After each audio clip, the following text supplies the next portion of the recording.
Los buques suicidantes, del escritor uruguayo Horacio Quiroga, cuento publicado en 1907. Los buques suicidantes. Resulta que hay pocas cosas más terribles que encontrar en el mar un buque abandonado. Si de día el peligro es menor, de noche el buque no se ve ni hay advertencia posible. El choque se lleva a uno y otro.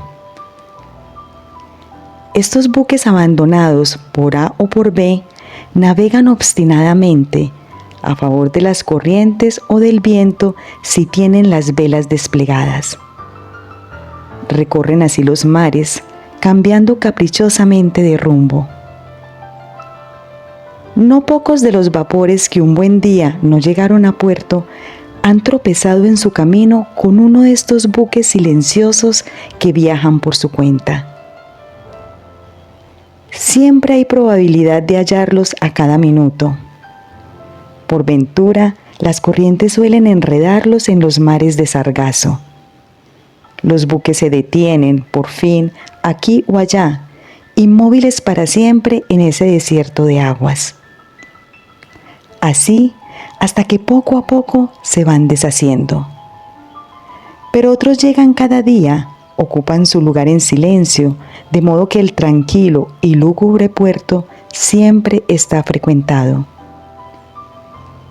El principal motivo de estos abandonos de buque son sin duda las tempestades y los incendios que dejan a la deriva negros esqueletos errantes. Pero hay otras cosas singulares, entre las que se puede incluir lo acaecido al María Margarita, que zarpó de Nueva York el 24 de agosto de 1903 y que el 26 de mañana se puso a hablar con una corbeta sin acusar novedad alguna.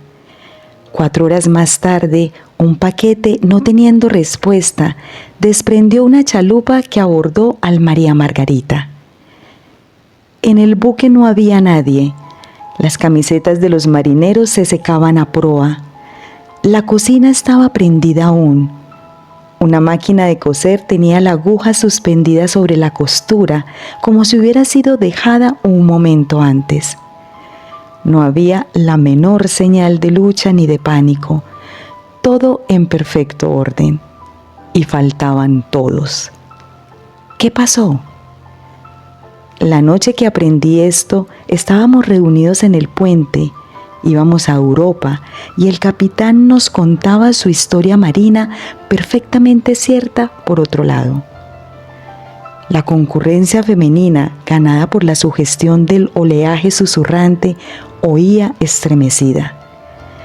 Las chicas nerviosas prestaban sin querer inquieto oído a la ronca voz de los marineros en proa. Una señora muy joven y recién casada se atrevió. ¿No serán águilas?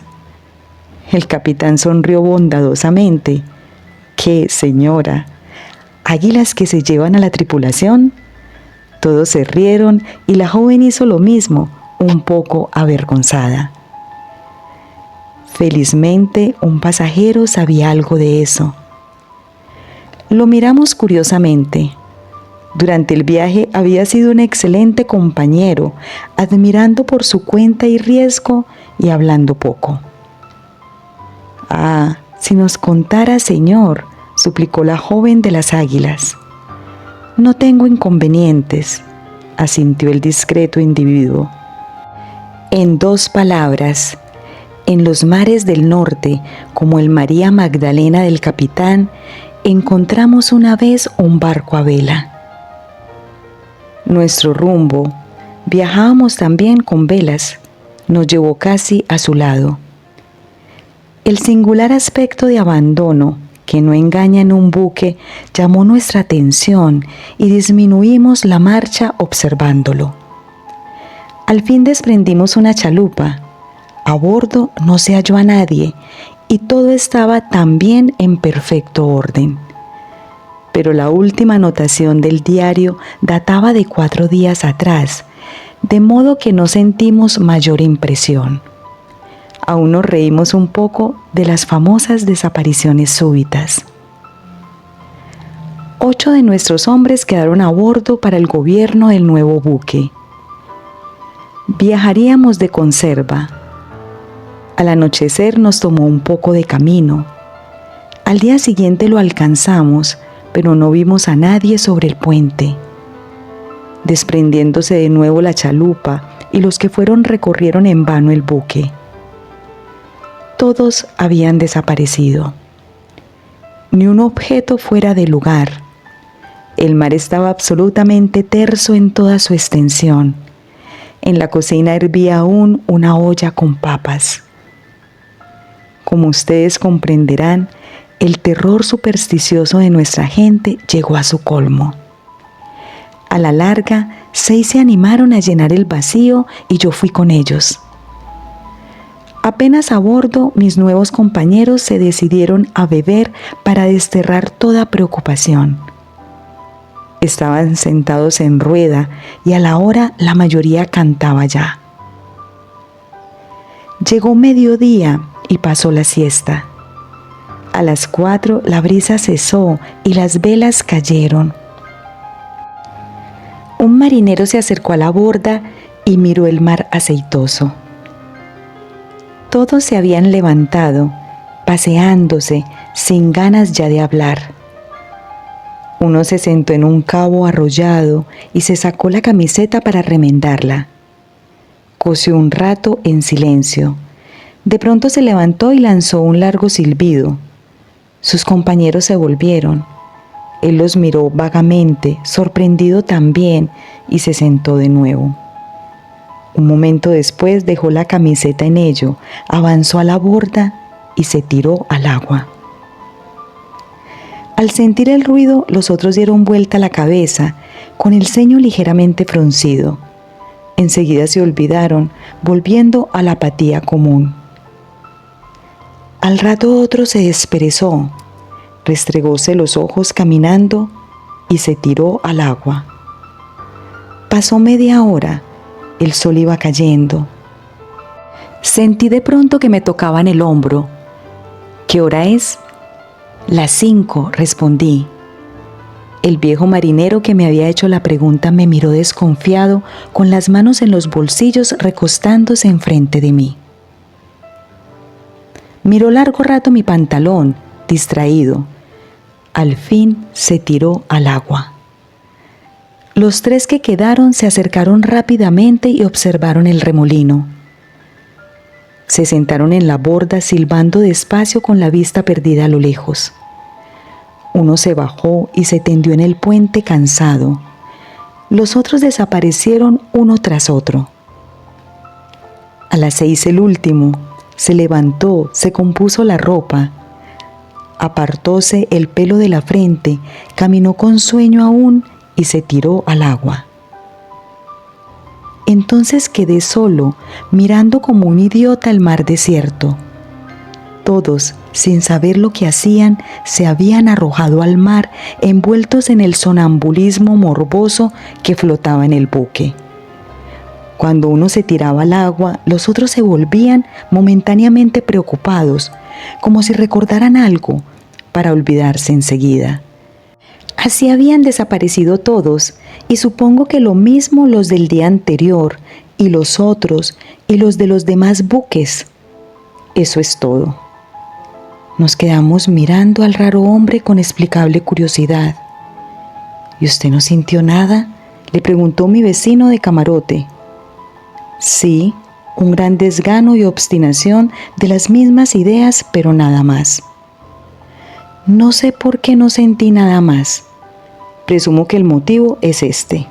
En vez de agotarme en una defensa angustiosa y a toda costa contra lo que sentía, como deben de haber hecho todos, y aún los marineros sin darse cuenta, acepté sencillamente esa muerte hipnótica, como si estuviese anulado ya. Algo muy semejante ha pasado sin duda a los centinelas de aquella guardia célebre que noche a noche se ahorcaban. Como el comentario era bastante complicado, nadie respondió. Poco después el narrador se retiraba a su camarote. El capitán lo siguió un rato de reojo. Farsante, murmuró. Al contrario, dijo un pasajero enfermo que iba a morir a su tierra. Si fuera farsante, no habría dejado de pensar en eso y se hubiera tirado también al agua. Fin. Horacio Silvestre Quiroga nació en Uruguay el 31 de diciembre de 1878. Dramaturgo, poeta, considerado uno de los mayores cuentistas latinoamericanos de todos los tiempos. Su obra se sitúa entre la declinación del modernismo y la emergencia de las vanguardias. Estudió en Montevideo y muy joven comenzó a interesarse por la literatura. Consideró a Edgar Allan Poe como su principal maestro. Escribió su primer cuaderno de poesías entre 1894 y 1897. Luego, inspirado en su primera novia, escribió Una estación de amor y fundó en su ciudad natal la revista de Salto. Marchó luego a Europa, donde conoció a Rubén Darío y resumió sus recuerdos de esta experiencia en Diario de viaje a París, 1900. A su regreso fundó un cenáculo modernista que presidió la vida literaria de Montevideo. Las tragedias marcaron la vida del escritor. Su padre murió en un accidente y su padrastro y posteriormente su primera esposa se suicidaron. Además, Quiroga mató accidentalmente de un disparo a su amigo Federico Ferrando, hecho que lo llevó a disolver el cenáculo y abandonar Uruguay para pasar a Argentina. Ya instalado en Buenos Aires, publicó Los arrecifes de coral, 1901, seguidos de los relatos de El crimen del otro, la novela breve Los perseguidos y su más extensa novela Historia de un amor turbio. En 1909 se desempeñó como juez de paz en San Ignacio, localidad famosa por sus ruinas de las misiones jesuíticas, a la par que cultivaba yerba mate y naranjas. Nuevamente en Buenos Aires, trabajó en el Consulado de Uruguay y dio a la prensa las colecciones de relatos breves, cuentos de amor, de locura y de muerte, cuentos de la selva y el salvaje, y la obra teatral Las sacrificadas. Le siguieron nuevas recopilaciones de cuentos como Anaconda, El desierto, La gallina degollada y otros cuentos. Y el que es quizás su mejor libro de relatos, Los desterrados, 1926. Colaboró en diferentes periódicos y revistas, Caras y Caretas, La Novela Semanal y La Nación, entre otros. Sintiendo el rechazo de las nuevas generaciones literarias, regresó a Misiones para dedicarse a la floricultura. En 1935 publicó su último libro de cuentos, Más allá.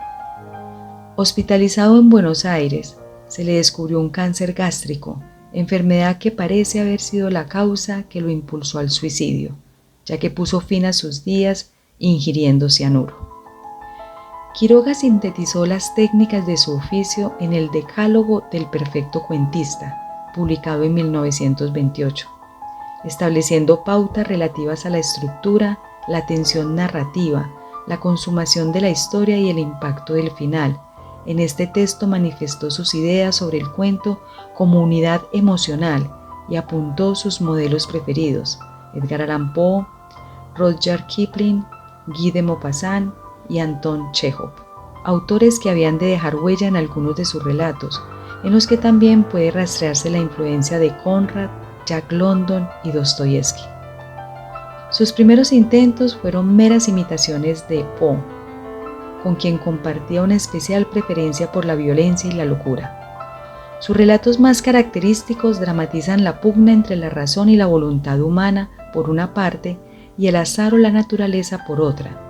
Su fuerza se fundamenta más que en un minucioso y detallado análisis psicológico, en el estudio de la conducta humana en condiciones extremas. En la última parte de su producción, sus cuentos experimentaron un giro considerable. En Los desterrados, por ejemplo, las narraciones aparecen menos estructuradas y generalmente más próximas a los estudios de caracteres.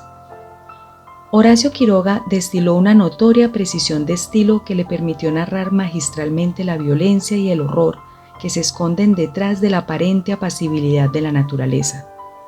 Muchos de sus relatos tienen por escenario la selva de Misiones, lugar donde Quiroga residió largos años y del que extrajo situaciones y personajes para sus narraciones. Sus personajes suelen ser víctimas propiciatorias de la hostilidad de la naturaleza y la desmesura de un mundo bárbaro e irracional que se manifiesta en inundaciones, lluvias torrenciales y la presencia de animales feroces. Quiroga manejó con destreza las leyes internas de la narración y se abocó a la búsqueda de un lenguaje que lograra transmitir con veracidad aquello que deseaba narrar.